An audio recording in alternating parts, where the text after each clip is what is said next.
une histoire que tu connais parfaitement. Et en la relisant encore hier nuit et ce matin, j'ai vu que l'histoire de Anne, ou bien l'histoire d'Anne, comme vous voulez, fait apparaître deux tableaux. Combien de tableaux? Deux tableaux. Donc l'histoire d'Anne peut se séparer en deux grandes parties. Une petite partie qui peut se trouver au milieu, mais je veux retenir ces deux grandes parties. Nous avons, quand vous lisez le livre de 1 Samuel, vous avez Anne, ce qu'elle était avant, et Anne, ce qu'elle est devenue plus tard. Et je crois que nous tous, nous avons ce que nous pouvons être avant et ce que nous pouvons devenir plus tard. Amen. Il y a ce que nous pouvons être à un moment de notre vie et il y a ce que nous pouvons être à un autre moment de notre vie. Et ces deux tableaux de Anne, je veux que la com m'aide à prêcher. Dans la première partie de ce tableau, la Bible dit de Anne, en 1 Samuel au chapitre 1, le verset 2, la Bible dit de Anne exactement qu'elle était coépouse et elle n'avait point d'enfants. La Bible dit Pénina avait des enfants et Anne n'avait pas d'enfants. Donc dans la première partie de la vie de Anne, dans son avant, elle n'avait pas d'enfants. Premier point. La deuxième partie de ce que la Bible nous dit, ou bien le deuxième point de ce que la Bible nous dit dans cette même partie, c'est que Anne était stérile. Quand vous lisez exactement au verset 5, 1 Samuel chapitre 1, le verset 5, la Bible dit: mais il donnait à Anne une portion double, car il aimait Anne, que l'Éternel avait rendue stérile. Donc dans sa première partie de sa vie, Anne n'avait pas d'enfant. Vous savez, on peut ne pas avoir d'enfant sans être stérile. Ok? On peut faire quoi? On peut avoir d'enfants. Oh, c'est beau la commande. Je vous dois aussi quelque chose. On peut être stérile. On peut ne pas avoir d'enfants, pardon, sans être stérile. Est-ce que vous êtes avec moi? Arrivé un moment dans la vie d'un couple, ils peuvent décider de ne pas avoir d'enfants. Donc ils vont prendre des contraceptions. Mais ce n'est pas parce qu'on ne veut pas d'enfants que automatiquement on est stérile. C'est pourquoi vous allez voir que je n'avais pas d'enfants et puis je mets stérile, pour vous dire que c'est deux choses différentes. Donc Anne voulait avoir d'enfants, mais elle n'en avait pas la capacité. Parce qu'une chose est d'avoir la capacité de faire un enfant et de refuser d'avoir un enfant. Comme il y a des mamans qui sont ici, si je prophétise un bébé, ils vont dire papa, il faut donner à quelqu'un d'autre. Parce que c'est comme si elles étaient rassasiées. D'accord? Vous les voyez là, elles sont toutes belles. Elles ont la capacité de faire des enfants, mais elles ne veulent plus en faire. Le cas de Anne, c'était différent. Anne voulait en avoir, mais elle n'en avait pas la capacité. Le troisième point de la vie de Anne dans son avant, vous allez voir que Anne était une femme moquée.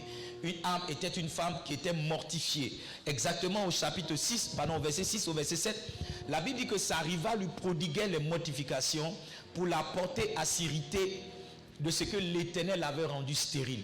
Donc c'était une femme qui était mortifiée constamment. C'était une femme qui était pointée du doigt constamment. C'était une femme qui était injuriée constamment. C'était une femme de qui on se moquait. Une femme qui était raillée constamment.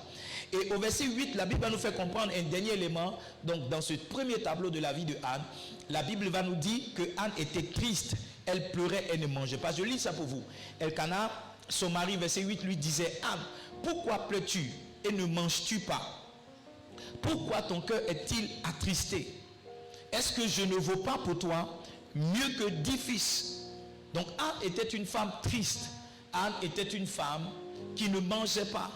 Anne était une femme qui pleurait constamment. Donc voyez-vous, ça c'est la première partie de la vie de Anne. Et malheureusement, ou bien je sais que si Dieu en parle, ça veut dire qu'il y a son client ici. Il y a des gens dont la vie de Anne, en tout cas dans son avant, ressemble très pour très à ce qu'ils sont en train de traverser.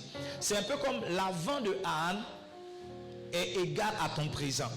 Maintenant, la bonne nouvelle est ceci, c'est que si on peut parler de Anne avant et qu'après son nom est changé, c'est que toi aussi on peut parler de toi avant et puis ton nom peut changer. Ça veut dire que tu peux avoir un avant et puis avoir un après. Alors je veux que quelqu'un se tienne debout qui dise: j'aurai un après cette situation. J'aurai un après cette situation. J'aurai un après ce moment. J'aurai un après ce moment. Et sautons directement dans la vie d'après de Anne. Vous allez voir que dans la vie d'après de Anne, Anne a commencé à manger et son visage ne fut plus le même. Au verset 18, donnez-moi le verset 18. Le verset 18 dit: elle dit que ta servante trouve grâce à tes yeux. Alléluia. Et cette femme s'en alla. Elle mangea et son visage ne fut plus le même. Donc regardez, au verset 8, La Bible dit qu'elle était triste, elle était dans l'amertume. Mais au verset 18, la Bible dit qu'elle mangea et son visage ne fut plus le même. Ça veut dire qu'à partir de l'interaction que Anne a eue avec le prophète, à partir de ce moment-là, sa vie a changé. À partir de ce moment, après cette sortie de sa vie de prière, sa vie a changé. Je ne sais pas quel visage tu as. Je ne sais pas si tu manges, si tu ne manges pas. Mais si c'est arrivé pour Anne, ceci est une indication que ça peut arriver pour toi. Je dis que si c'est arrivé pour Anne, ceci est une indication que ça peut arriver pour toi. Dis-moi plus tard, ton nom changera. Dis-moi à compter d'aujourd'hui, ta vie ne sera plus jamais pareille. Autant 10 versets après, la vie de Anne a changé. Je prophétise que 10 mois à partir d'aujourd'hui, ta vie ne sera plus pareille. 10 jours à partir d'aujourd'hui, tu recevras un témoignage. Je dis 10 jours à partir d'aujourd'hui, tu recevras un témoignage. Si quelqu'un comprend cette parole, qui dit un bon amen.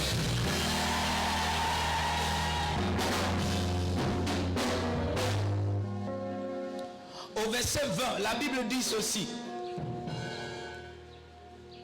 Verset 20, la Bible dit, dans le cours de l'année, ça n'a pas attendu l'année suivante. La Bible dit, dans le cours de l'année, Anne devint enceinte. Regardez, celle qui voulait avoir d'enfants, qui ne pouvait pas avoir d'enfants, automatiquement, elle était rendue capable d'enfanter. Ça veut dire que Anne est passée de la stérilité à la fertilité. Je veux annoncer sur la vie de quelqu'un ce matin que dans le cours de cette année 2022, tu vas passer de l'improductivité à la productivité. Tu vas passer de la stérilité à la productivité. Je dis, tu vas enfanter quelque chose. Donne-moi un bon amen. La Bible dit, et elle enfanta. Oh, j'aime trop la vie de Anne. Avant, elle ne pouvait pas enfanter. Mais la Bible dit, dans le cours de l'année, elle devait enceinte. Et elle enfanta un fils. Je veux annoncer à quelqu'un, cette année 2022, tu vas enfanter quelque chose. Je dis, tu vas enfanter quelque chose.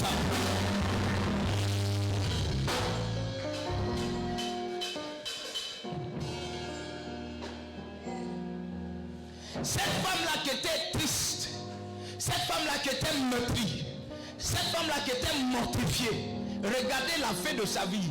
Elle a commencé à être heureuse. Elle a commencé à être célébrée. Il y a une église dans mon village qui s'appelle Sainte Anne. Quand tu rentres dans mon village, la plus grande église que tu trouves là, le nom de l'église, ça s'appelle Sainte Anne. Tu vois comment la vie de quelqu'un peut tellement changer qu'on prend son nom pour le donner à quelqu'un. Il y a quelqu'un ici, il y a d'autres personnes qui vont porter ton nom. J'ai dit, il y a des villes qui vont porter ton nom.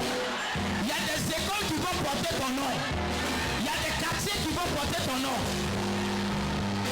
Hier, je passais sur le 3e pont avec mes enfants et je leur ai dit, ça c'est le 3e pont, on appelle ça le pont Henri Conan Bétier. Et je leur ai dit, voici le nom de Bétier, voici la photo de Bétier qui est là. Il y a quelqu'un ici, il y a un pont qui va porter ton nom. Il y a une rue qui va porter ton nom. Il y a une école qui va porter ton nom. Il y a un enfant qui va porter ton nom. Maintenant regarde, entre ce que Anne était avant et ce qu'elle est devenue après, il y a 2 petits chapitres, 2 petits versets. Le verset 9 et le verset 10. La Bible dit ceci exactement. Est-ce que je peux avoir ça à l'écran? Le verset 9 et le verset 10. La Bible dit, Anne se leva. Après que l'on eut mangé et bu à Silo, le sacrificateur Élie était assis sur un siège, près de l'un des poteaux du temple de l'Éternel. Et l'amertume dans l'âme, elle pria l'Éternel et versa des pleurs. Écoutez-moi bien, Livre-Story. Entre ce que Anne était avant et ce qu'elle est devenue après, la Bible nous dit, voici ce que Anne a fait. Avant ce qu'elle était, après ce qu'elle est devenue, il y a une seule chose que Anne a fait.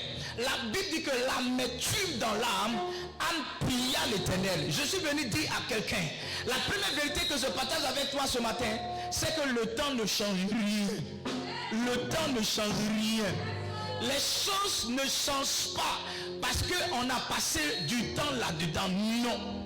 Une plaie ne guérit pas parce que le temps est passé. Une plaie guérit parce que de façon intentionnelle, on y ajoute des médicaments, on y ajoute un traitement. Ça veut dire que là où il n'y a pas de traitement, il n'y a pas de guérison. La vie de Anne n'a pas changé parce qu'elle a trop duré dans sa situation.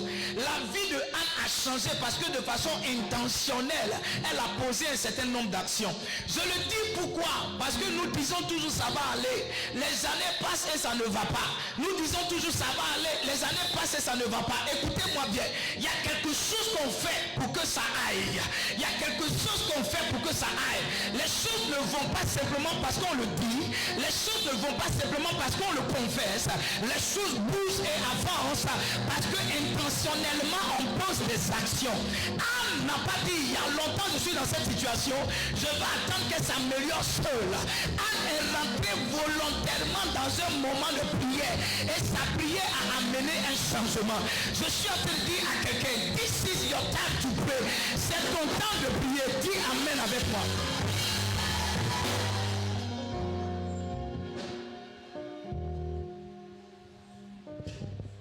Les hommes disent, le morceau de bois aura beau durer dans l'eau, il ne sera jamais caïman. Un morceau de bois dans l'eau ne devient pas caïman avec le temps. Non.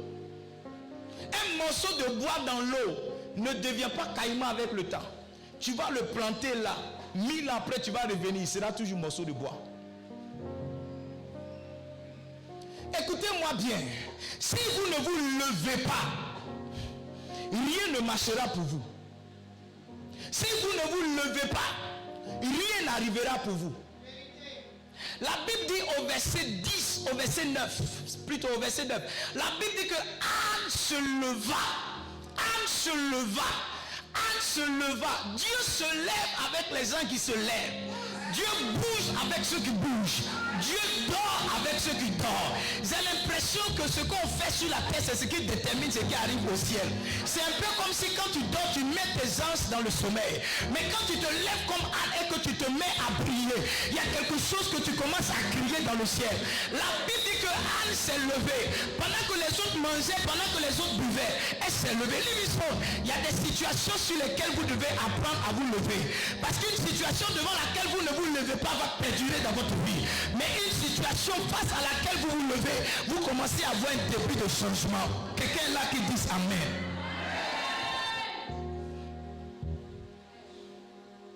Si vous ne faites rien, rien ne sera fait pour vous.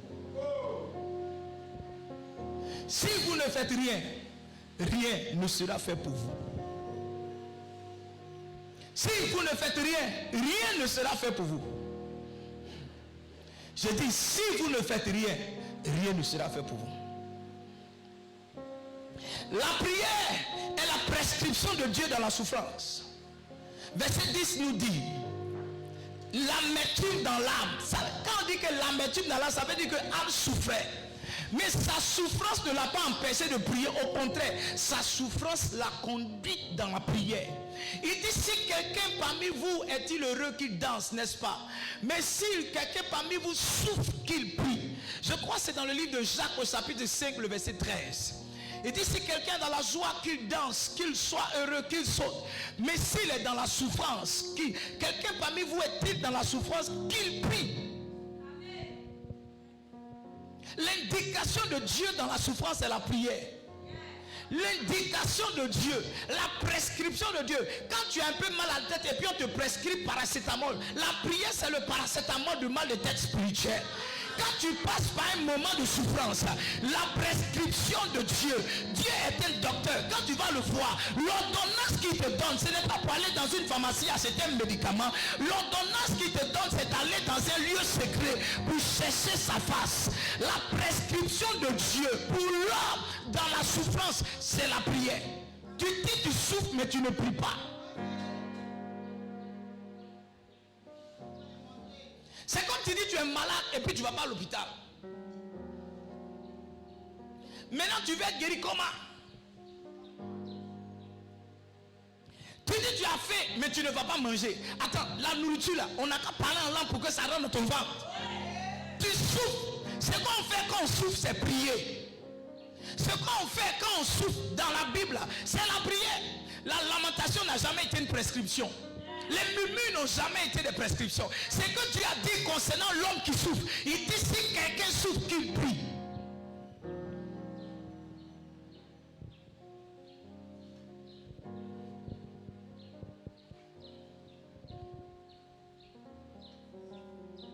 La quatrième vérité que je partage avec toi. La prière vous change avant de changer votre situation. Hey. La Bible dit au verset 18. Est-ce que tu sais que Anne est arrivée à Silo triste? Est-ce que tu sais qu'elle est arrivée à Silo l'amertume dans l'âme? Mais la Bible dit que puis elle pria de nouveau. Non, pas. Verset 18. 1 Samuel 1, verset 18. Ça, c'est un bon verset, mais 1 Samuel 1, verset 18. 1 Samuel 1, verset 18. La Bible dit, je trouve ça pour vous. Elle dit que ta servante trouve grâce à tes yeux. Et cette femme s'en alla. Elle mangea et son visage ne fut plus le même. Tu vois, à ce niveau-là, la Bible ne nous dit pas que Anne a donné naissance à un bébé. Non, la Bible ne nous dit rien. La Bible nous dit simplement qu'elle a fini de prier, son visage a changé. Elle a mangé et elle n'a plus été la même. La prière change l'homme d'abord, avant de changer ce par quoi il passe.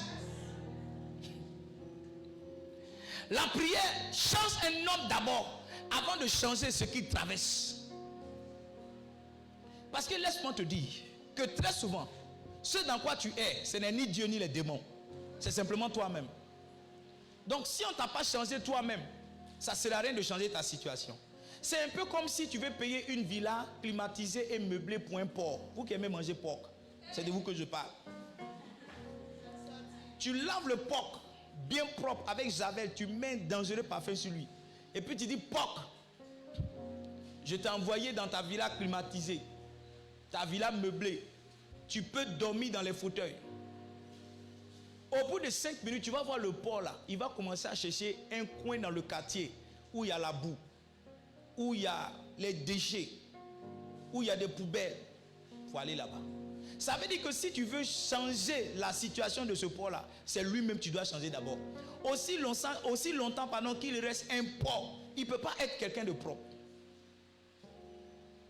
Donc, c'est un peu comme nous prions à Dieu, nous disons, nous sommes des porcs, et nous disons à Dieu, Seigneur, mets-nous dans une villa climatisée.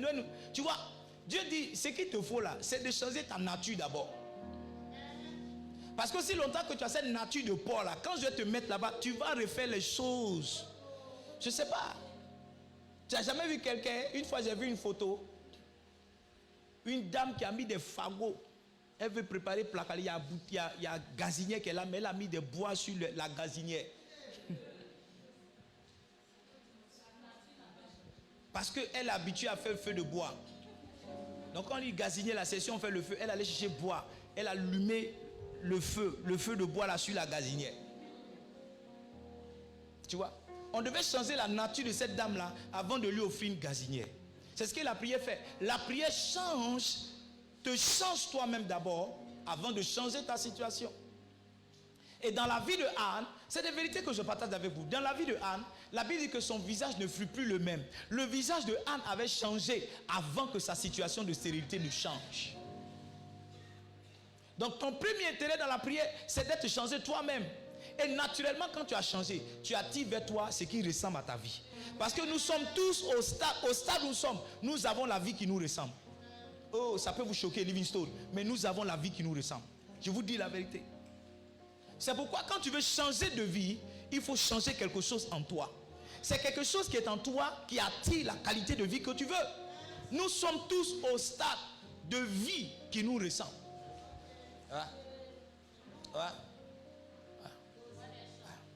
Donc si tu peux changer quelque chose, tu vas voir que ta vie va changer. Je vous dis la vérité. C'est pourquoi Dieu veut nous changer nous-mêmes d'abord, avant de changer ce par quoi nous passons. L'exaucement de Dieu, c'est de t'amener à être une meilleure personne pour mieux gérer la meilleure chose qu'il va te donner. Sinon, il va te donner quelque chose que tu vas mépriser. il va te donner quelque chose que tu vas détruire. Tu vois, si Anne n'était pas passée par tout ce qu'elle avait traversé, elle n'aurait pas eu le traitement qu'elle a eu pour Samuel. Une femme qui a souffert pour avoir son enfant traite différemment son enfant par rapport à une femme qui a pondu juste l'enfant. Elle est allée là dans un think tank, un créfreiro, un mouvement, on appelle les enfants. Un mouvement.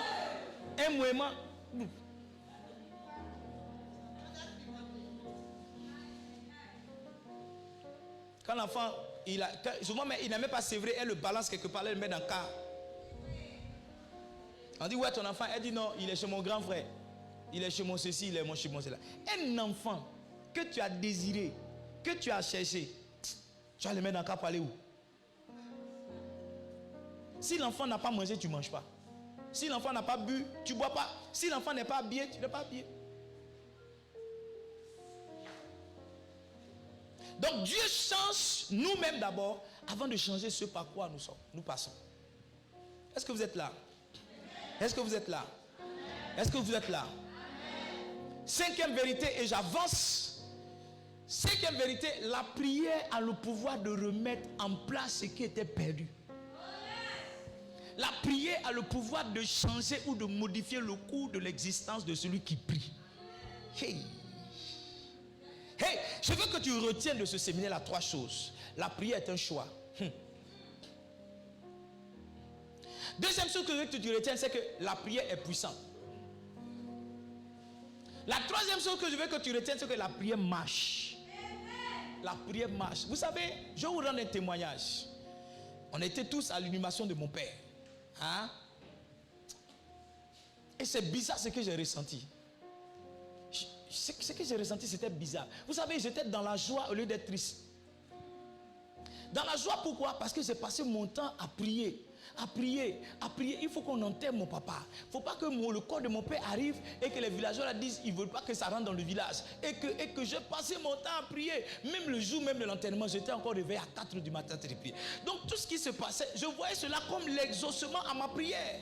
Et je n'étais pas en train non d'être triste, mais en train de me réjouir de ce que la prière marche vraiment. Est-ce que vous comprenez ce que je suis en train de dire? J'étais en train de me réjouir de ce que la prière marche vraiment. Et je rendais grâce à Dieu, je bénissais le nom du Seigneur. Lévison, écoutez-moi très bien. La prière marche. La prière est un choix et la prière est puissante. Ici, je dis dans cette vérité-là que la prière a la capacité de changer tout. Tout ce qui n'a pas encore changé dans ta vie, c'est ce pourquoi tu n'as pas encore commencé de prier. Ce qui stagne dans ta vie et qui n'avance pas, c'est le sujet pour lequel tu n'as pas encore commencé à élever la voix avec Dieu. Et vous savez, il y a des choses qu'on voit dans nos vies, qu'on constate, mais on se dit naturellement avec le temps ça va changer. Ça ne change pas. C'est une chose pour laquelle tu dois t'asseoir et prier longtemps. Et très souvent vous allez voir qu'il y a des choses qui sont liées à votre caractère. Vous savez que votre caractère est en train de vous détruire, mais vous vous dites ça va changer, ça va changer, ça va changer. Rien ne change avec le temps. J'ai vu des âmes, j'ai vu une femme que je connais très bien. Dans les fiançailles, elle a découvert son fiancé sur le même lit avec une dame. Il n'était pas encore marié, hein? Il n'avait pas encore fait d'autre. Elle a attrapé le gars là.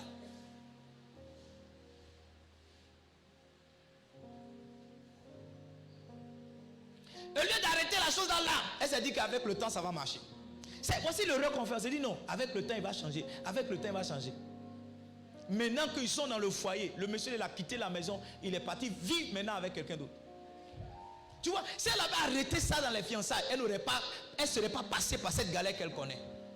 Donc il y a des choses qui ne changent pas avec le temps, mais les choses changent parce que l'on prie. Les choses qui sont dans ta vie qui n'ont pas encore bougé, c'est les choses pour lesquelles tu n'as pas commencé de prier. Parce que la prière est telle qu'elle peut changer, elle a le pouvoir de remettre en place ce qui était perdu, de changer et de modifier le cours de l'existence de quelqu'un. Je peux voir que tu pries ou que tu ne pries pas. Oui, je peux voir. Par la stagnation que ta vie connaît. Je peux voir. Que tu pries ou bien tu ne pries pas. Écoutez-moi bien, la parole de Dieu marche. Sinon, nous, on ne serait pas pasteur. Parce que notre espérance, ça repose sur quoi? Qu'est-ce que nous on gagne dans cette situation? Ce qu'on gagne là, c'est ce qu'on a lu. C'est que Dieu a dit qu'il va faire de nous là. C'est ça, on est en train de courir. Donc, si ça ne va pas marcher, c'est qu'on est en train de se tromper. Si ça ne va pas marcher, c'est qu'on a pris le mauvais chemin. Mais on croit que ça marche, on est dedans et c'est en train de marcher pour nous. Ça veut dire que si ça ne marche pas pour toi, tu n'es pas en train de faire la chose comme il se doit. Je dis, si ça ne marche pas pour toi, il y a quelque chose que tu n'es pas en train de bien faire.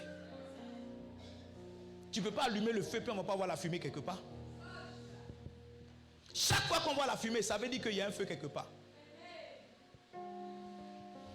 Toi, tu ne veux pas allumer de feu, mais tu veux juste expérimenter la fumée. Ça ne marche pas comme ça. Maintenant, écoutez-moi bien, écoutez-moi bien. Et c'est là le message de ce matin. Oh Jésus, c'est là le message de ce matin. C'est que il y a certaines attitudes dans la prière qui garantissent un exaucement. Il y a quoi? La chose, ce n'est pas juste de prier, mais c'est de prier selon certaines attitudes qui vont t'amener à être exaucé. Les hommes disent que le succès, c'est aussi une affaire d'attitude. Quelqu'un a dit, je crois que c'est à l'université de Princeton aux États-Unis, ils ont fait une étude et ils ont fait l'étude de beaucoup de personnes qui ont réussi et ils ont vu que ceux qui ont réussi, ils avaient 25% de capacités intellectuelles et puis 75% c'était leur caractère, c'était leur attitude, c'était leur habitude. Alléluia. Donc si vous n'avez pas un certain nombre d'attitudes, vous n'avez pas un certain nombre d'habitudes, il sera difficile pour vous de maintenir une vie de prière et de réussir dans votre vie de prière. Baisse un peu le piano s'il te plaît. La première attitude dont je veux parler ce matin, je ne serai pas long. La première attitude, c'est l'attitude de la persévérance. Waouh, c'est extraordinaire là comme. L'attitude de quoi? La persévérance. J'en ai parlé un peu la dernière fois. Amen. En Luc au chapitre 18, le verset 1, la Bible dit, Jésus leur adressa une parabole pour montrer qu'il faut toujours prier et ne point se relâcher. Donc une attitude que tu dois développer quand tu pries, c'est de ne point te relâcher dans la prière. Beaucoup de personnes commencent à prier aujourd'hui pour un sujet, demain elles abandonnent. Elles commencent à prier pour un sujet, demain elles laissent. Elles commencent à prier pour un autre sujet, demain elles laissent. Écoutez-moi bien, je l'ai dit, ce n'est pas tout qu'on obtient au premier coup. Ce n'est pas tout qu'on obtient au bout de 2 mois. Il y a des choses là, ça nécessite d'autres mois, ça nécessite des années pour obtenir. Donc si te manque la vertu de la persévérance, tu ne peux pas obtenir ces choses. Quoi que Dieu veuille te les donner, mais tu n'as pas l'attitude de quelqu'un qui veut vraiment. Parce que l'intérêt de la persévérance, c'est de montrer à Dieu que ce qu'on lui demande, on tient vraiment à cela. Écoutez-moi bien, l'intérêt de la persévérance, c'est de montrer à Dieu que ce qu'on lui demande, on tient vraiment à cela.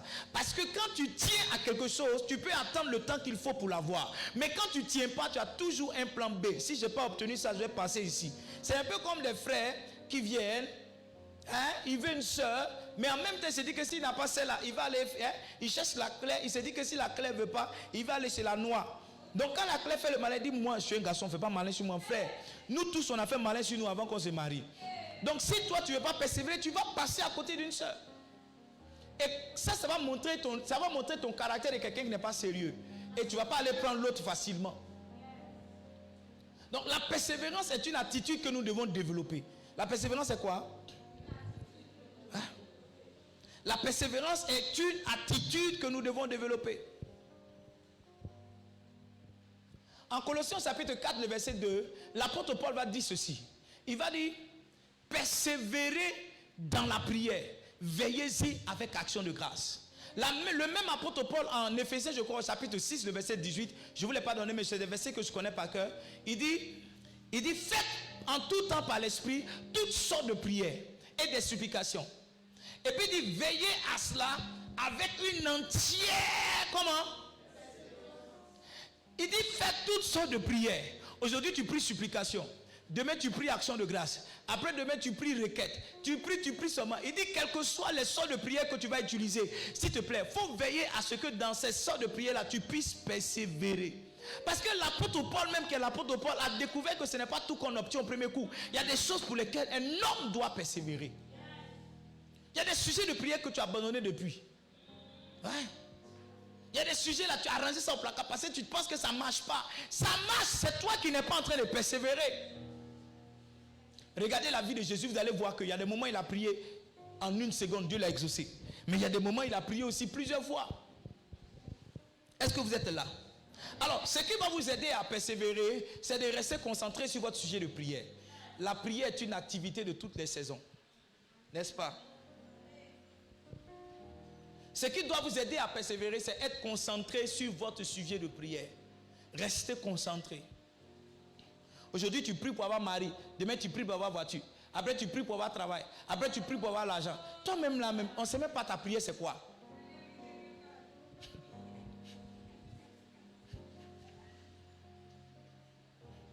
On ne sait même pas ta prière, c'est quoi.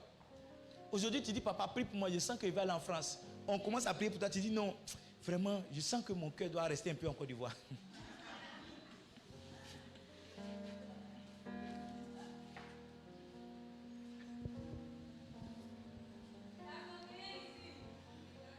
Tu dis, papa, prie pour moi, prie pour moi, prie pour moi. Je vais travailler. On est en train de prier pour que tu travailles. Tu dis, non, papa, à cause du ministère, je vais attendre que le ministère grandisse un peu avant que je cherche du travail. Tu veux quoi même? Tu veux quoi? Tes sujets de prière, là, aujourd'hui, c'est comme ça. C'est-à-dire, il n'y a aucune régularité, il n'y a aucune percée. Aujourd'hui, tu pries comme, je ne sais pas, tu fais pour dondon, pour dindin, pour... Catherine est malade, on a envoyé l'hôpital, l'hôpital est fermé, Catherine est morte, orange, blanc, vert, Côte d'Ivoire, drapeau, ASEC, mimosa, bleu, blanc, rouge. Africa, oh yeah. Tu es là, tu joues, tu connais rouge, gagne, noir, paix, rouge, gagne, noir, paix, rouge, gagne, noir, paix. Tu connais ça? Rouge, gagne, noir, paix, rouge, gagne, noir, paix, rouge, gagne, noir, paix, rouge, gagne, noir, paix, rouge, gagne, noir, paix. Où est rouge? C'est quoi? Ta vie là c'est comme ça. Ta vie c'est rouge, gagne, noir, paix, rouge. Ça fait que le jour même tu es exaucé, tu ne sais même pas si c'est Dieu qui t'a exaucé ou bien c'est un hasard, tu ne sais même pas. Quand on dit témoin, tu sais qu'il y a quelque chose qui est arrivé, mais tu ne sais pas si c'est la prière là. Parce qu'il y a longtemps tu as arrêté de prier pour ça. Tu ne sais plus. Tu ne peux pas retracer les événements qui t'arrivent et qui sont rattachés à ta vie de prière. La deuxième chose que tu peux faire, c'est de faire un peu plus. Quand vous regardez la vie de Anne, trouvez-moi le verset dans le chapitre de Anne. La Bible dit qu'elle resta longtemps dans la prière. Elle resta comment? Longtemps. Longtemps. 1 Samuel 1,12. Elle resta longtemps. Longtemps. Donc, il y a ce premier objectif d'être focalisé, mais il y a ce deuxième objectif-là de rester longtemps sur ce pourquoi on est focalisé. Et rester longtemps va t'amener à faire un peu plus d'efforts chaque fois. Tu vois, si tu as prié 5 minutes pour le sujet aujourd'hui, demain, fais l'effort de prier 10 minutes. Après, fais l'effort de prier 15 minutes. Il faut que dans le longtemps, là, on sente les efforts que tu es en train de faire. Écoutez-moi bien, j'ai écrit un livre qui s'appelle L'Esprit de la Persévérance. Vous connaissez ça? Malheureusement, tu n'as pas lu. Sinon, dans l'Esprit de la Persévérance, je dis comment développer son esprit de la persévérance. Comment persévérer dans tous les domaines de sa vie. Et la première clé que je partage dans ce livre-là, bon, c'est une méthode que j'appelle DARED. Et DARED, c'est le participe passé du mot en anglais to dare. To dare, ça veut dire oser. Écoutez-moi bien, il y a certaines choses, si vous ne les osez pas dans votre vie, vous ne les obtiendrez pas. Donc, to dare, le dare, ça veut dire décider. Ça veut dire faire quoi? Décider. Tu dois décider de prier et tu dois décider le sujet pour lequel tu dois prier. Beaucoup de personnes savent et croient que la prière est importante, mais n'ont pas pris la décision de prier et n'ont pas choisi le sujet de prière. Donc pour persévérer, tu dois savoir que, tu dois dire à partir d'aujourd'hui, je vais décider de prier. Mais je ne vais pas seulement décider de prier, tu dois faire ce que le A dit. A, ça veut dire agir. A, ça veut dire action. Ça veut dire que la décision de prière ne doit pas s'arrêter seulement dans ton corps, dans ton cœur, pardon, mais tu dois aller et agir dans la prière. Tu dois prier réellement. Il y a beaucoup de personnes, chaque année, elles disent, je vais prier 1 heure. En janvier. Elles font première semaine de janvier, après ça, elles rentrent en brousse. C'est comme il y a des gens qui disent, bon, je vais faire du sport, il faut que je fasse du sport, il faut que je fasse du sport. Ils courent une fois, c'est fini. Hein? Il dit, il faut que je donne ma dîme, il faut que je donne ma dîme. Il donne sa dîme janvier. Après, c'est fini. C'est fini. Il y a des gens, ils savent prendre des résolutions, mais ils ne savent pas prendre des actions. Ils savent prendre des décisions, mais ils ne savent pas prendre des actions. Ils ne savent pas poser des pas pour aller dans le sens de ce qu'ils ont décidé. Ils sont pleins comme ça. Oh, cette année, je vais faire ceci. Ce mois, je vais faire cela. Oh, ce mois-ci, je vais faire ça. Mais ce qu'il a décidé là, ça ne vient jamais. Écoutez-moi bien. Une décision qui ne se transforme pas en action va finir dans la frustration. Une décision qui ne se transforme pas en action va finir où ça? Dans la frustration. Beaucoup de personnes sont frustrées parce qu'il y a 15 ans, elles ont décidé quelque chose qu'elles n'ont pas appliqué. Quelqu'un a dit non, j'ai acheté terrain. Après ma 2e année de travail, fouille. Il dit, oh, je vais faire EVA. Après ma 5e année, fouet. Maintenant, il finit sa retraite, il est frustré, il devient un sorcier. Pourquoi? Parce que toutes les décisions qu'il a arrêtées pendant qu'il travaillait, il n'y a rien qui l'a converti en une action.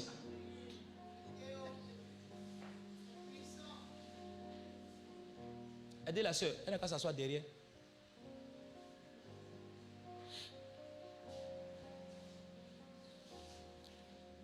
Maintenant, quand tu as décidé que tu agis souvent, tu vas voir qu'il y a ce qu'il appelle l'élément perturbateur. L'élément perturbateur, c'est quoi? C'est quelque chose que tu n'as pas prévu qui vient toujours.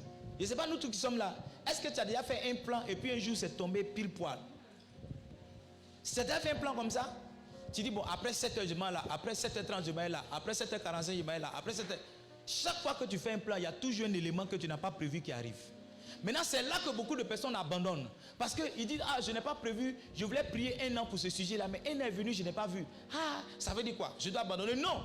C'est pas parce que tu n'as pas vu que tu dois abandonner. Tu dois faire ce que j'appelle dans mon livre, réagir. La réaction, c'est quoi? Ça se situe d'abord dans tes émotions. Quand vous regardez la vie de Anne, Anne était dans l'amertume, Anne souffrait. Anne connaissait beaucoup de difficultés dans ses sentiments. Amen. Mais elle ne s'est pas arrêtée là. Elle a fait quoi? Elle ne s'est pas arrêtée là. Elle a surpassé ses sentiments. Elle a réagi autrement. La réaction peut vous amener à aller de l'avant, comme la réaction peut vous amener à aller derrière. La réaction dont je parle, c'est celle-là qui va vous amener à aller devant. Il y a le problème qui est là, mais vous trouvez la force de continuer. Oh, tu es en train de prier pour avoir du travail. Pendant que tu pries pour avoir un nouveau travail, ton ancien travail va te renvoyer dedans. Pendant que tu pries pour avoir un deuxième enfant, le premier que tu as là meurt. Pendant que tu pries pour avoir, je ne sais pas moi, aidez-moi, pour avoir une deuxième maison, la première que tu as tombe. Comment tu fais? Est-ce que tu vas abandonner la prière? Non. Tu dois réagir pour dire, ça me fait mal, c'est vrai. Mais je cherche en moi la force d'aller de l'avant. Je cherche en moi l'énergie pour continuer de prier. Après, il y a ce que j'appelle eux, d'arrêt. Donc après eux c'est quoi? Eux, c'est faire plus d'efforts. Donc tu as réagi favorablement par rapport à ce qui est arrivé, mais tu fais plus d'efforts que tu as commencé. Tu vois, le premier effort que tu as fait à l'action là, c'est parce que l'effort là n'était pas suffisant que tu n'as pas obtenu le résultat. Donc après la réaction, tu dois faire plus d'efforts. Tu dois faire comment? C'est pourquoi vous allez voir qu'il est plus difficile pour une équipe de maintenir une saison de victoire. Parce que quand vous gagnez comme ça, vous pouvez tomber dans... Aidez-moi à trouver le mot. Vous pouvez trouver dans quoi? Dans l'euphorie, dans la confiance, vous pouvez vous surestimer, dans la surestimation, dans l'orgueil. On dit nous, il n'y a pas de problème. Ça c'est un petit message. Ça c'est un petit truc. Quand si on s'en va, on va tuer. Si on s'en va, on va tuer. Et puis quand ça vient, vous tombez vraiment. Écoutez-moi bien. L'effort qui vous a mené à un niveau de votre vie doit être doublé pour vous amener plus haut. L'effort que vous avez fait pour vous amener à un moment de votre vie, vous devez encore faire plus d'efforts pour aller plus haut. Vous avez fait quelque chose qui a marché, les gens ont acclamé. Vous devez encore faire plus d'efforts pour qu'on vous acclame demain. Si vous tombez dans l'orgueil, c'est fini. Donc quelqu'un qui n'arrive pas à faire plus d'efforts, il n'arrive pas à faire plus d'efforts, il ne peut pas avoir la victoire. Il ne peut pas. Et Anne a prié longtemps. Écoutez-moi bien, les autres années, Anne partait, elle priait. Mais l'année où elle a vu son miracle, elle a prié longtemps plus. Elle a fait plus d'efforts dans la prière. Elle a passé plus de temps dans la prière. Donc les choses pour lesquelles vous ne faites pas plus d'efforts, vous relâchez dedans. Les domaines de votre vie dans lesquels vous manquez d'efforts perpétuels, d'efforts continus, vous relâchez dedans. J'ai vu un homme de Dieu en début d'année qui m'a dit, ce qu'il aime chez moi, c'est que je suis constant. Et quand il parle de constance, ça ne veut pas dire que je suis toujours au même endroit. Ça veut dire que j'avance dans une ligne. Vous avez vu, les efforts qu'on faisait quand on était 50, on fait plus d'efforts aujourd'hui maintenant qu'on est 200. Les efforts qu'on faisait quand on était 5, on fait plus d'efforts. Et les gens qui ne comprennent pas ça, ils se disent non, papa est devenu, papa a changé. Avant on faisait comme ça. Et avant là, c'est ça qui nous a donné le résultat qu'on avait avant. Maintenant on a d'autres résultats, on doit faire encore plus d'efforts pour aller. J'ai dit à quelqu'un, ne crois pas qu'à un moment de ta vie, tu vas commencer à te reposer. Le seul endroit où on va se reposer, c'est au ciel. Dans ta vie, là, tu dois faire plus d'efforts. Chaque année, tu dois faire plus d'efforts. Donc, si tu crois que tu as eu bac, c'est fini, maintenant tu vas te reposer, tu mens. Tu mens. Va aller demander aux étudiants. Tu mens. Là, je dis non, on a fait bac, c'était trop dur. Maintenant, on va se reposer. C'est faux. Sinon, école primaire, c'était trop dur. Maintenant, on est au collège. Au collège, on va à l'école matin, on ne va pas le soir. Va aller au collège. Va au collège, tu vas voir. Si on se repose là-bas. Non, il y a IPPC, tu cries, wow, on verse pour toi, tu as IPPC. Est-ce que tu connais seconde C? Tu connais seconde C? Tu connais seconde C? J'ai dit, tu connais seconde C? Quand tu es là-bas, tu te demandes, mais si, est-ce que tu ne peux pas rester en troisième là-bas? La vie est telle que chaque année, chaque mois, tu dois faire plus d'efforts pour aller de l'avant. Plus d'efforts, plus d'efforts, plus d'efforts. Hey, je connais des gens, ils ont eu un concours de gendarmerie, ils ont sauté, wow, je suis gendarme, bien travail. Ok, on te donne 250 000, 300 000, c'est bon quand tu es seul. Quand tu as une femme à côté de toi, 300 000, c'est plus l'argent. Hein? Quand il y a 2 enfants, 3 enfants, 4 enfants qui restent dedans, c'est plus l'argent. C'est plus l'argent. C'est plus l'argent. Donc si tu ne fais pas plus d'efforts, tu vas voir que tu seras en train de souffrir. Quelqu'un comprend ce que je suis en train de dire? Oui. Comment? Mon premier salaire, j'ai crié quand je l'ai eu. Ouh. Mais quand les enfants là sont nés, j'ai compris que je devais chercher des ressources additionnelles, sinon je n'allais pas m'en sortir. Donc la vie est telle qu'un homme doit faire plus d'efforts. Plus d'efforts. Et enfin, il y a ce que s'appelle le définitif, le coup de grâce. Le coup de grâce, c'est quoi? Quand vous regardez la vie de Anne, Anne a dit, Seigneur, si tu me donnes un enfant que c'est un mâle, je te redonnerai comme un prophète. Je te le redonnerai comme un sacrificateur. Le coup de grâce, c'est le dernier effort que tu fais pour mettre le ballon dans le poteau. Il y en a des joueurs en Côte d'Ivoire ici, ils sont forts, ils dribblent tout le monde, arriver devant le poteau, ils mettent ça à droite là-bas. Vous les connaissez, c'est pas moi, Yaoudi, non? On a des joueurs ici, non? Il peut dribbler, il prend le ballon, il dribble au centre, il dribble, il arrive devant le poteau. Quand tu fais quoi? Parce que quand il dribble, tu fais quoi? Tu fais quoi?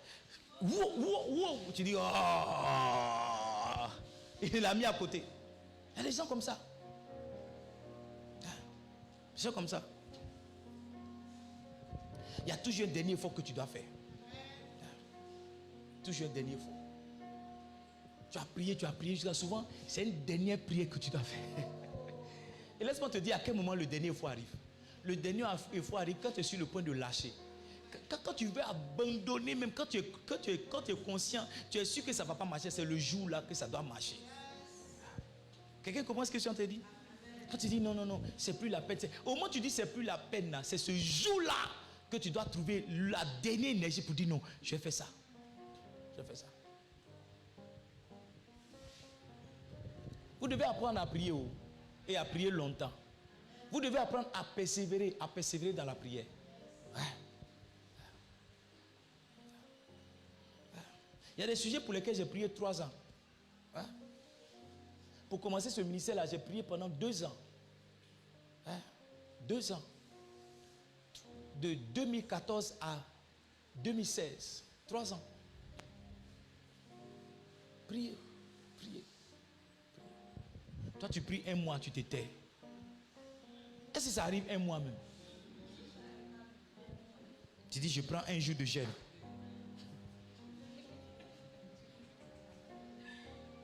Il faut commencer à faire 3 jours de jeûne maintenant. Je prends 1 jour de jeûne. Comme tu n'as pas vu, c'est fini. Tu donnes le sujet. La deuxième attitude dont je parle ce matin avec vous, c'est l'attitude de foi. Dis avec moi la foi.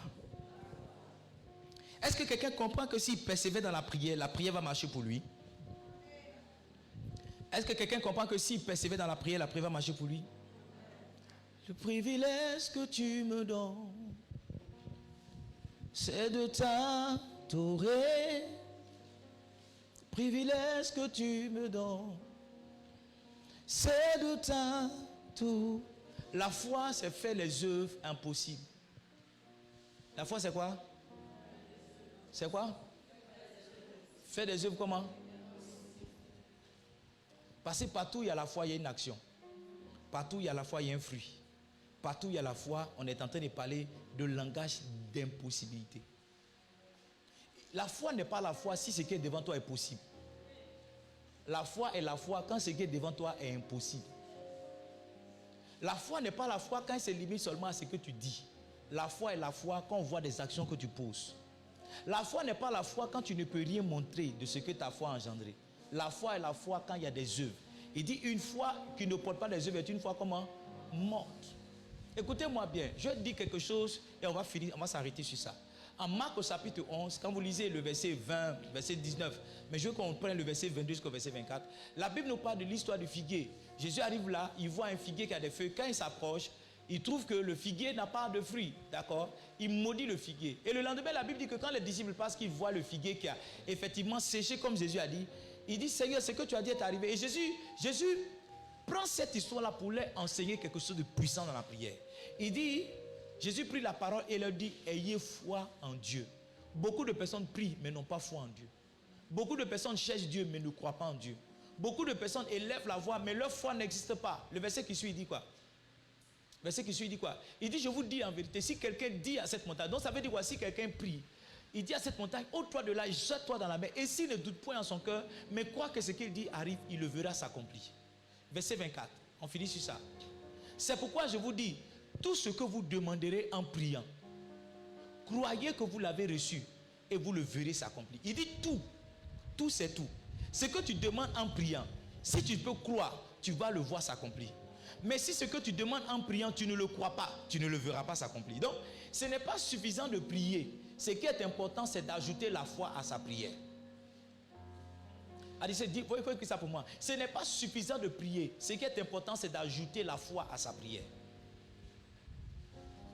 Parce que nous, tel qu'on nous enseignait la prière, sans nous enseigner les attitudes qui vont avec, on prie le et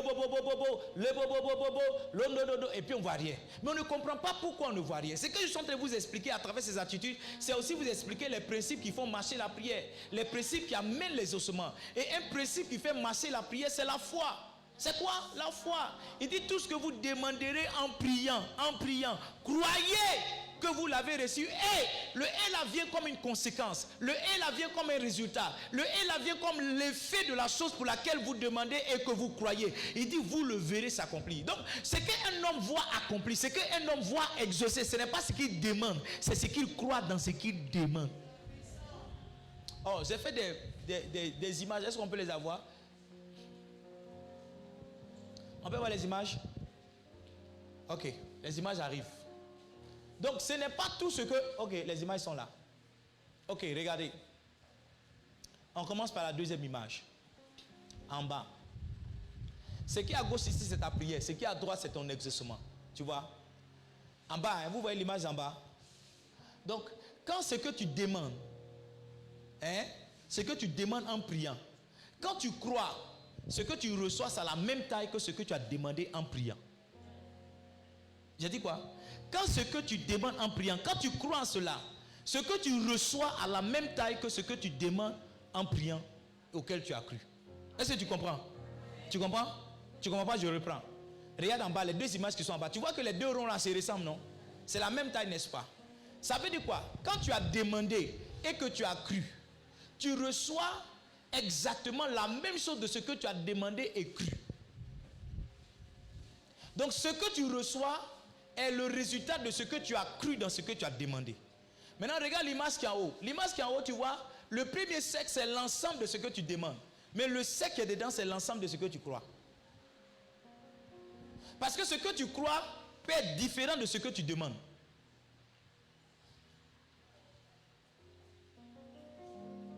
Ce que tu crois peut être différent de ce que tu demandes. Et quand ce que tu demandes, quand ce que tu crois est différent de ce que tu demandes, ce n'est pas ce que tu demandes que tu reçois, c'est ce que tu crois que tu reçois. Quand ce que tu demandes est différent de ce que tu crois, ce n'est pas ce que tu demandes que tu reçois, mais c'est ce que tu crois que tu reçois. Il y a beaucoup de personnes qui ont des prières qui ressemblent en haut. Ils ont beaucoup de demandes, mais dans leurs demandes, là, il y a peu qui croient. Et c'est le peu qui croit qui voit se manifester. Et il ne comprend pas pourquoi leur prière ne marche pas. Ta prière ne marche pas parce que tu n'as pas associé l'attitude de la foi à ce que tu demandes.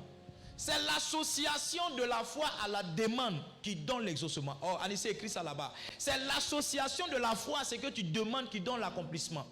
C'est l'association de la foi à ce que tu demandes qui donne l'accomplissement. C'est l'association de ce que tu demandes. C'est l'association de la foi à ce que tu demandes qui donne l'accomplissement. Ce que tu demandes auquel tu n'associes pas la foi, tu ne vois pas son accomplissement. Mais quand tu associes la foi à quelque chose que tu as demandé, tu vas voir son accomplissement. Quand mon père est décédé, et que vous savez, chez nous au village, il y a beaucoup de problèmes actuellement. Il y a beaucoup de problèmes qui voulaient qu'on n'enterre pas mon père au village chez nous. On ne devait pas enterrer mon papa au village. Mais quand on est parti voir ma maman et qu'on parlait de ça, quand on a fini la première réunion pour décider comment on va faire vos et tout ça, j'ai dit arrêtez ma maman, j'ai dit, écoute-moi bien, on n'aura pas honte. J'ai dit à maman, we won't be ashamed. On n'aura pas honte. On n'aura pas honte. Et il y a des gens qui disent, mais qui ne croient pas. Et ce que j'ai dit, c'est ce que j'ai cru. Et ce que j'ai cru, c'est ce que j'ai vu. Ce n'est pas ce que j'ai dit que j'ai vu, mais c'est ce que j'ai cru dans ce que j'ai dit que j'ai vu. Beaucoup de personnes disent, mais ne croient pas. Si tu peux croire en ce que tu dis, tu vas le voir s'accomplir. Écoutez-moi bien, c'est l'association de la foi à ce que l'on dit qui envoie l'accomplissement.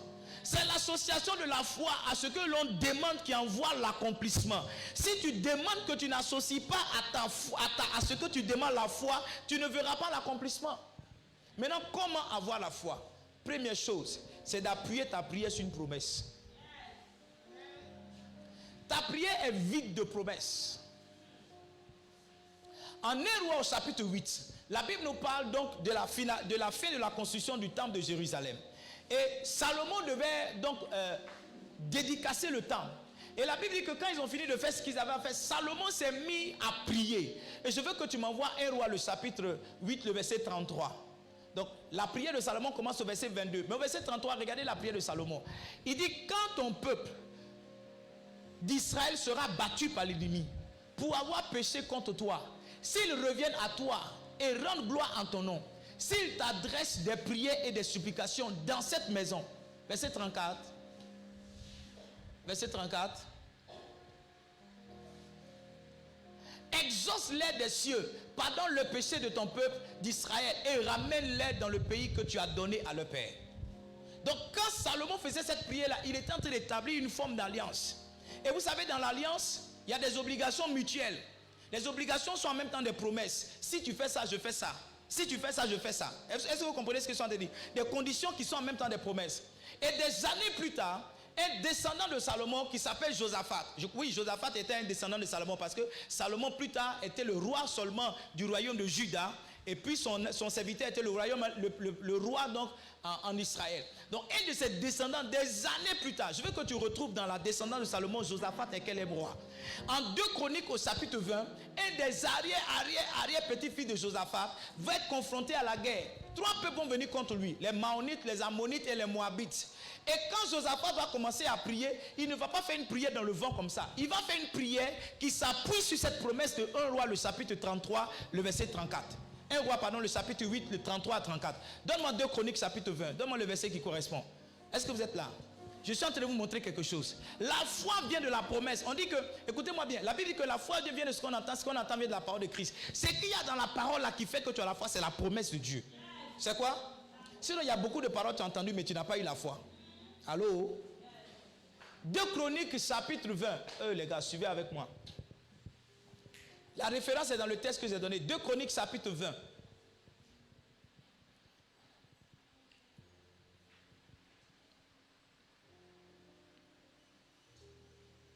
Deux Chroniques, chapitre 20, verset 9. Regardez la prière de Josaphat. Viens au verset 8 d'abord. Bon, là, il a commencé. Ils l'ont habité, ils t'ont abattu, il a commencé à prier. Attends. Ils t'y ont bâti un sanctuaire pour ton nom en disant. Maintenant, regarde. Donc, il rappelle dans la prière qu'il est en train d'adresser ce que Salomon a dit à Dieu ce jour-là quand il priait.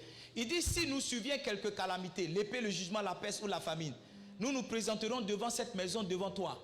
Car ton nom est dans cette maison, nous crierons à toi. Et du sein de notre détresse, tu nous exauceras et tu nous sauveras. Donc, la prière de Josaphat n'est pas une prière vide. C'est une prière qui repose sur une promesse. Nous, notre problème, c'est que nos prières sont vides. Il n'y a aucune promesse qui accompagne nos prières. S'il dit, Seigneur, donne-moi. Mais il n'a qu'à te donner là, ça repose sur quoi? Quand c'est moment de dire à ma maman, maman, on n'aura pas honte. La Bible dit que quand on tourne les regards vers lui, on est rayonnant de joie et le visage ne se couvre pas de honte. J'ai dit à ma mère que tu ne peux pas être du côté de Dieu et puis avoir honte. La honte, c'est pour le diable. La honte, c'est pour nos ennemis. Quand nous on marche avec Dieu, on doit être toujours célébré, on doit être toujours convaincu, on ne doit pas être confondu. Donc je m'appuie sur une parole pour déclarer quelque chose. Je ne parle pas dans le vent comme ça. Il y a beaucoup de personnes qui parlent dans le vent, leurs paroles ne sont soutenues par rien. Écoutez-moi bien, c'est ce qui soutient votre parole qui donne la puissance à votre parole. Sinon, beaucoup de personnes se lèvent pas pour des choses qui n'arrivent pas. Donc, quand votre prière n'est pas appuyée sur une promesse, c'est juste du verbiage. C'est juste de la prolixité.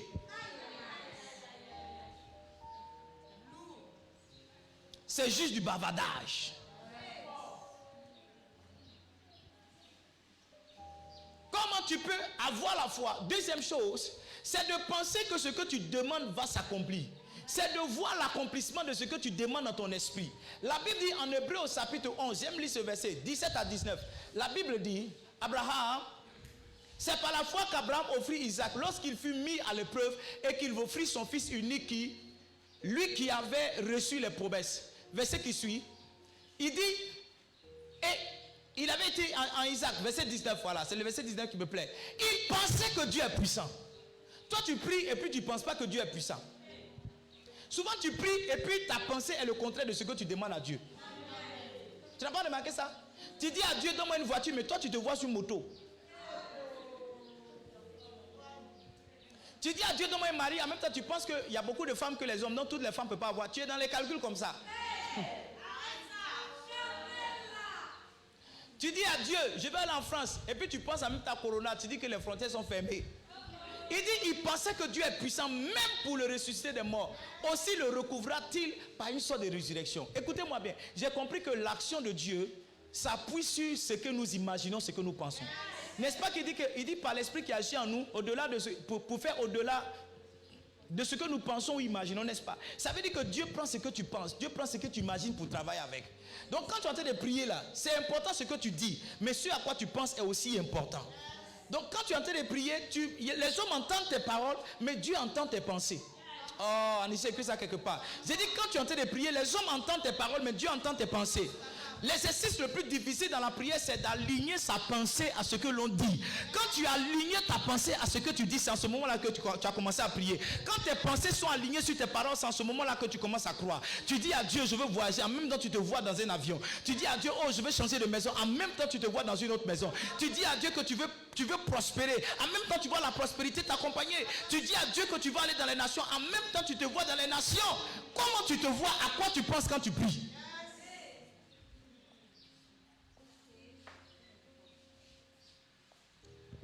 Si vous n'avez pas ces deux attitudes, et je commence avec elles, parce que je crois que c'est les deux attitudes les plus importantes. La persévérance et la foi. Arrêtez de prier. Si vous n'avez pas la persévérance, vous n'avez pas la foi, la prière sera pour vous un exercice difficile. Un exercice difficile. Ça sera difficile pour vous de prier. Si vous ne persévérez pas, si vous ne croyez pas, la prière là, ça sera un exercice spirituel vraiment compliqué pour vous. Comme on dit prier, vous allez dire, oh. Comme on dit venez pour, oh. Si quelqu'un croit en la puissance de la prière, il ne va pas se faire pourchasser, il ne va pas se faire supplier pour venir prier. Lui-même, c'est lui qui va inviter d'autres personnes à prier. Prayer works, so. La prière marche. La prière marche. La prière est un choix. Tu ne pries pas parce qu'il y a beaucoup d'excuses. Il y a beaucoup d'excuses. Tu pries parce que tu as fait le choix. Tu ne pries pas parce que tu as fait le choix de ne pas prier. Je dis tu ne pries pas parce que tu as beaucoup d'excuses, mais tu ne pries pas parce que tu as fait le choix de ne pas prier. La prière est un choix. La prière est puissante. On va s'arrêter là ce matin pour ces deux attitudes. Je crois que le dimanche,